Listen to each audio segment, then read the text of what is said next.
আসসালামু আলাইকুম। আশা করি আপনারা সবাই ভালো আছেন। কী জন্য আমার লাইফে আসা জানেন? আমি বলছি, আপনারা শোনেন। যদি ভালো লাগে লাইক কমেন্ট করবেন।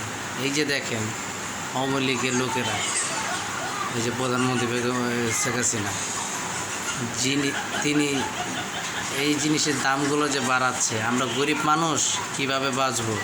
না খেয়ে মরতে হবে আমাদের। এই সরকার থাকলে না খেয়ে মরতে হবে, ঠিক আছে? আমরা দেখেন বেতন কয় টাকা পাই, বেতন বেশি টাকা না।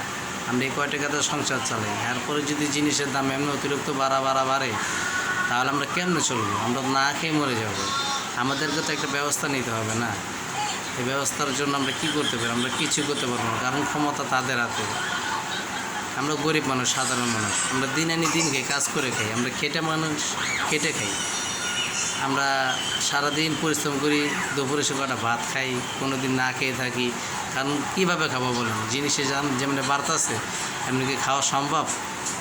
এই আজকে শুক্রবারের দিন, আজকে বাজারে গেলাম, 120 টাকা কেজি মাছের দাম, 200 টাকা, ঠিক আছে? মুরগি আসছিল 240 টাকা, মুরগি হয়ে গেছে 340 টাকা। এমনি কেমনে খাবো বলেন? চাইল আসছিল 65 টাকা, হইলো 75 টাকা। এইভাবে যদি জিনিসের দাম বাড়ে, তাহলে আমরা কেমনে বাঁচবো? আমগো তো একটা বাঁচার সুযোগ দেওয়া হবে, সেই সুযোগ আমরা পাচ্ছি না, ঠিক আছে? তার জন্য আমরা একটিও করতে পারবো, যদি আমরা কোনো দলকে ভালোবেসে থাকি, সেই দল হলো বিএনপি। বেগম খালেদা জিয়াকে ভালোবাসি। আমার সালাম নেবেন। আসসালামু আলাইকুম। আশা করি সবাই ধানের শীষে ভোট দিবেন, শান্তি পাবেন। আসসালামু আলাইকুম।